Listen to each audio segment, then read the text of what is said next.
The biggest reason, if you're not familiar with the show, if this is your first time listening, thanks. We appreciate you. Honk your horn.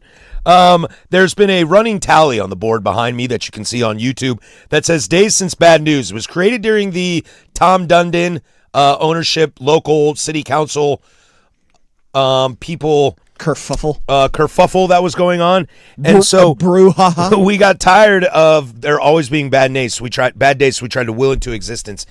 The Shaedon Sharpe injury, as we just spoke about, shouldn't have a ton of effect on court. Obviously, we'll have some, but I think a lot of us are kind of in agreement that it's not the end of the world for the Blazers. This isn't Denny Avdia going down. If Denny Avdia goes down, adios, muchachos. However, the reason that I have chosen to push this to 0 and gotten some corroboration from our other hosts here at the station is I think this is really indicative on the front office. I think this is really, really a glaring light on a lot of the misgivings that the front office has had, specifically this one in the post-Neil O'Shea era. You have 3 lottery picks, okay? 3 lottery picks in 4 years, I believe. And so in those 3 lottery picks, you have Shaedon Sharpe, who can't stay healthy and doesn't look focused. You have Scoot Henderson, who runs into health issues and massive inconsistencies. And you have Donovan Clingan, who's been the bright spot of the 3 of them, but got absolutely smoked by big men in the playoffs. Technically not a lottery pick because we traded out of said lottery, Jan Hansen. So, but, correct. You know, and Jan Hansen, if you want to throw that in draft pick, but not lottery. As the 4th draft pick, you lose that in the Jan Hansen because you have a player that you literally cannot put on the court. Can't play in Rip City remix and can't play for the Blazers. So that's a huge indictment on this front office. And you literally, like, you had a lottery pick in that draft and decided to trade down from the 11th Yes, pick. and I think a lot of people like Cedric Coward on Memphis. That would have been a nice player to have on this squad, or anybody that could actually fill some minutes. The Blazers haven't drafted well since 2018. And even then, is Anthony Simons a great pick? No, not at all. He's on a 2-year, $12 million right now? So the best draft pick in the last 15 years, CJ was 2012 and 2013. CJ and Dame in 2012, CJ in 2013. That's Neil O'Shea, though. Yeah. You know? And so with Joe Cronin in this situation, look, the Damian Lillard haul was huge, okay? You basically gave up Damian Lillard for 3 years, 4 if you count the injury, 3 years, and in return, you got 3 pick swaps with the Milwaukee Bucks, which look pretty good. You got Denny Avdia, Toumani Camara. That's nice building blocks for this team, okay? You have all these assets piled together, and we talk about going all in and going all in that it's going to hurt, and that's a direct quote from Joe Cronin. And you have all these assets, and we're talking in the offseason, all this guard depth, okay?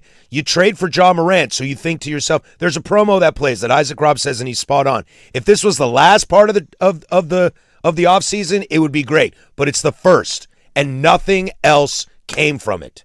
You're sitting on these assets, these depreciating assets. Now, dare I say, damn near one of them is an empty asset, and you're getting nothing for it. Not even throwing a flyer. Your flyer is on Ja Morant, which I think is a nice flyer, and we've talked about that at extent. If Ja can be old Ja, buckle up. That could be a lot of fun, but that's a big if.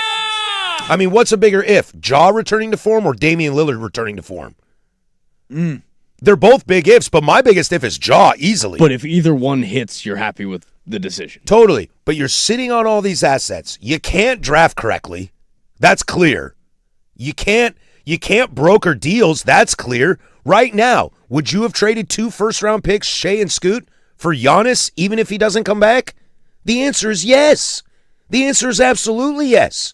So we're sitting on all these assets doing nothing with them, and that creates problems for me. Like Micah Nori, bro, I hope you only have 1 year so you can go get a job somewhere else that might be an actual successful franchise. This isn't dad anymore, in my opinion. This isn't mom and dad and ownership and the local media and the local Congress people, however you want to name them, the people in political office. This is a roster construction issue. You now have an asset that you can't do anything with, and that falls on the GM. Tom Dundon didn't own the team when Shaedon Sharpe was drafted. Tom Dundon didn't own the team when Shaedon Sharpe was chosen by 2 coaches not to play in big games down the stretch. That's why the board's at 0, Because the bad news is this front office, I think, is inept. I agree with you, and I think that there's a couple people with this Blazers organization that hung on from the old regime that are willing to essentially do whatever it takes to keep their jobs, and I think Cronin is one of them.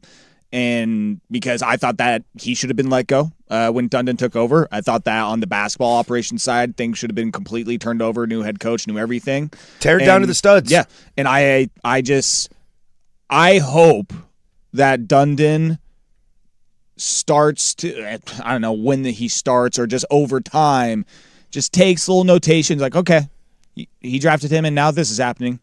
Okay, he made this move and then this is happening.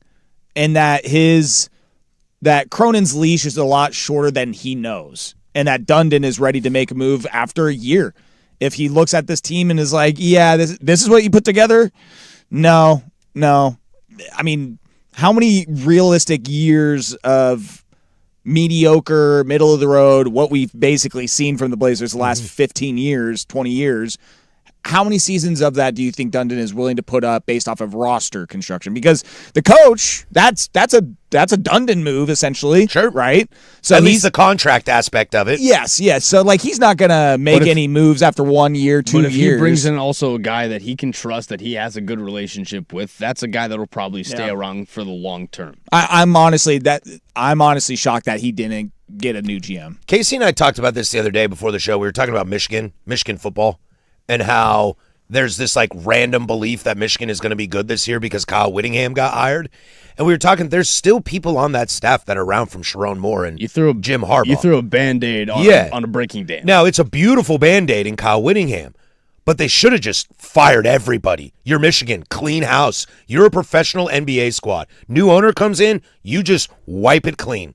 You know, I don't know Dwayne Hankins. I don't know Joe Cronin. From all accounts, they sound like really nice people, and that's awesome. But if I were to buy the team, you're all gone. We're all changing how this works. Because now we're still seeing, without games being played, the old regime still doing old regime stuff. And you've proven over the past 5, 6, maybe even 10 years that you've struggled to be an evaluator of talent. Agreed. That's my biggest issue. Your rebuild was 4 draft picks, and one of them plays. I just look at the draft picks. One of them plays. Where's the hit? It's Donovan Clingan. You're hoping, but did you watch Donovan against San Antonio? But you're hoping for a hit. Oof. That's really rough. You're hoping for a hit. That's a reach.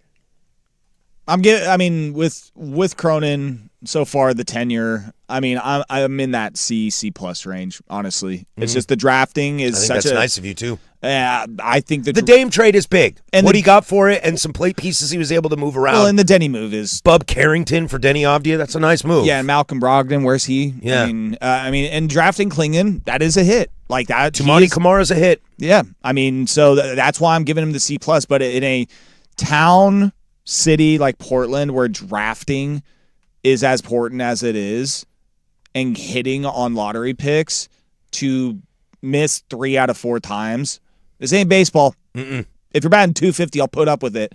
When it comes to drafting the NBA, that's unacceptable. Yeah, Nas Little, is that a hit? No. Where's he? CJ Ellaby, is that a hit?